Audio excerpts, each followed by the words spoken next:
यह कहानी है एक ऐसी लड़ाई की जहां दुश्मन की सबसे ताकतवर टैंक फोर्स ने भारतीय सैनिकों की रणनीति के आगे घुटने टेक दिए।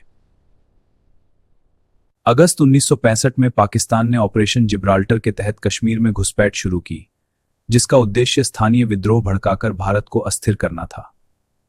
भारतीय सेना की पेट्रोलिंग यूनिट ने दुश्मन की घुसपैठ को नोटिस किया और तुरंत एक्शन लेकर उसे वहीं निष्क्रिय कर दिया। घुसपैठ की योजना विफल होने के बाद पाकिस्तान ने ऑपरेशन ग्रैंड स्लैम शुरू किया, जिसका लक्ष्य अखनूर सेक्टर पर कब्जा कर भारत की सप्लाई लाइन को काटना था। अखनूर सेक्टर भारत के लिए एक अहम सप्लाई रूट था। अगर यह कट जाता तो कश्मीर में तैनात भारतीय सेना पूरी तरह अलग थलग पड़ जाती। भारत ने जवाब में 6 सितंबर 1965 को अंतर्राष्ट्रीय सीमा पार करते हुए लाहौर और सियालकोट सेक्टर में जवाबी हमला किया। भारतीय सेना ने सीमा पार कर दुश्मन को उसकी ही जमीन पर चुनौती दी और इस कदम ने पूरे युद्ध का संतुलन बदल दिया। भारतीय सेना के जवाब के बाद पाकिस्तान ने मेजर जनरल नसीर अहमद खान की कमान में अपनी सबसे ताकतवर फर्स्ट आर्मर्ड डिवीजन को मैदान में उतारा। पैटर्न टैंकों की लंबी कतार तेजी से खेमकरण की ओर बढ़ रही थी। उनके सामने आने वाला हर मोर्चा अब खतरे में था। फोर्थ माउंटेन डिवीजन ने खेमकरण में अपनी पोजीशन संभाल ली और वे पूरी तैयारी के साथ दुश्मन के टैंकों का इंतजार कर रहे थे। जैसे ही दुश्मन की आर्मर्ड कॉलम रेंज में आई, भारतीय सैनिकों ने सीधे दुश्मन के टैंकों और साथ चल रही इन्फेंट्री पर फायर खोल दिया। पाकिस्तानी सैनिकों ने तुरंत जवाबी फायरिंग की और टैंकों ने भारी गोलाबारी शुरू कर दी। इस हमले के सामने भारतीय ज्यादा देर तक टिक नहीं सकते थे, इसलिए भारतीय सैनिकों को पीछे हटना पड़ा और खेमकरण कुछ समय के लिए पाकिस्तान के नियंत्रण में चला गया। पाकिस्तानी बलों ने तेजी से आगे बढ़ते हुए इस इलाके पर कब्जा कर लिया, लेकिन यह बढ़त उतनी स्थिर नहीं थी जितनी दिखती थी। स्थिति को समझते हुए भारतीय कमांडरों ने एक अहम फैसला लिया। सीधे मुकाबले के बजाय सेना को पीछे खींचकर असल उत्तर में मोर्चा संभालने का आदेश दिया गया। फैसला लिया गया कि पश्चिमी कमान के नेतृत्व में लेफ्टिनेंट जनरल हरबख्श सिंह भारतीय सैनिकों को लीड करेंगे। यह एक सोचा समझा कदम था। भारतीय सेना ने असल उत्तर में एक घोड़े की नाल जैसी शेप में मोर्चा तैयार किया, ताकि दुश्मन को अंदर खींचकर चारों तरफ से घेरा जा सके। इस इलाके के खेतों को ही युद्ध भूमि के रूप में चुना गया, जहां कीचड़ और पानी से भरी जमीन दुश्मन के टैंकों की रफ्तार रोक सकती थी। सैनिकों ने नहरों का पानी खेतों में छोड़ दिया, जिससे धीरे धीरे ये जमीन दलदल में बदलने लगी, जहां दुश्मन के भारी टैंक फंस सकते थे। पानी भरने के बाद यह जमीन पूरी तरह कमजोर हो गई। हर कदम के साथ मिट्टी धंसने लगी।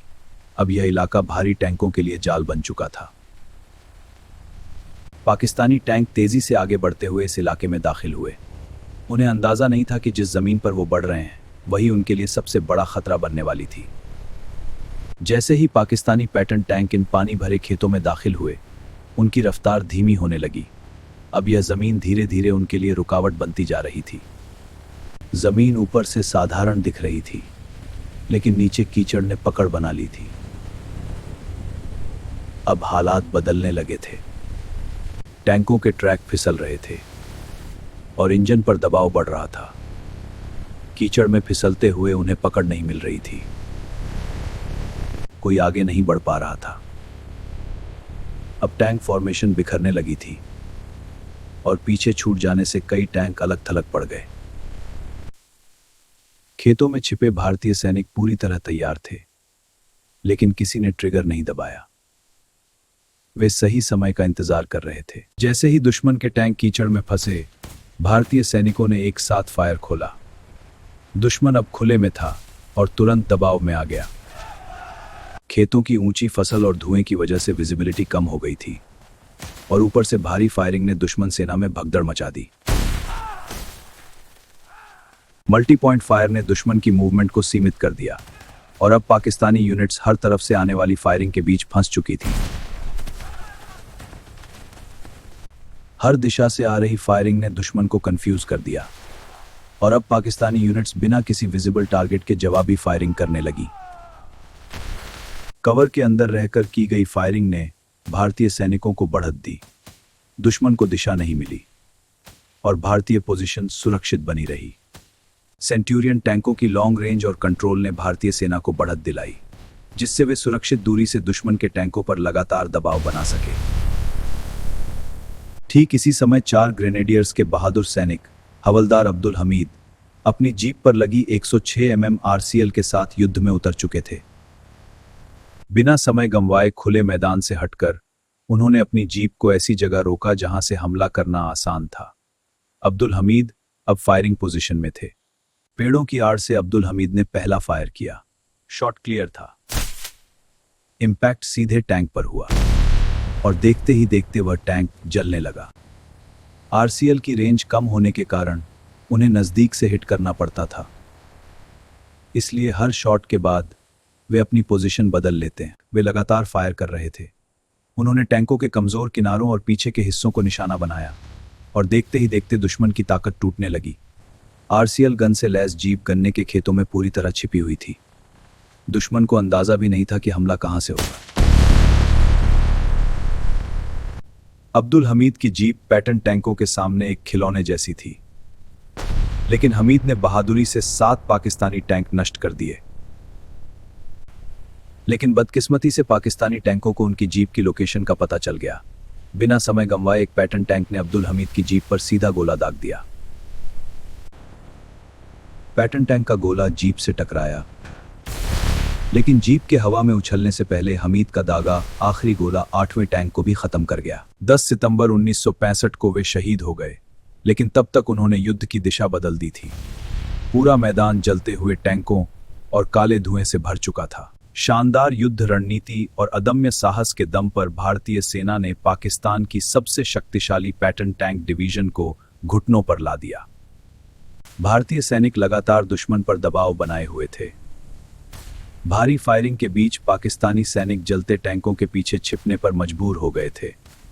पाकिस्तानी यूनिट्स लगातार हो रहे हमलों से भारी नुकसान उठा रही थीं और खेमकरण सेक्टर में पाकिस्तान की पूरी थ्रस्ट रुक गई थी। लगातार नुकसान और भारी दबाव के बाद पाकिस्तानी सैनिक और टैंक क्रू अपने टैंक छोड़कर पीछे हटने लगे थे।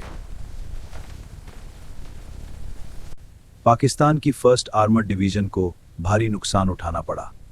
दर्जनों पैटर्न टैंक नष्ट हुए और कई कीचड़ में फंस जाने के कारण पीछे छोड़ने पड़े। पीछे लावारिस छोड़े गए टैंकों में अधिकांश अमेरिकन मेड पैटर्न टैंक थे।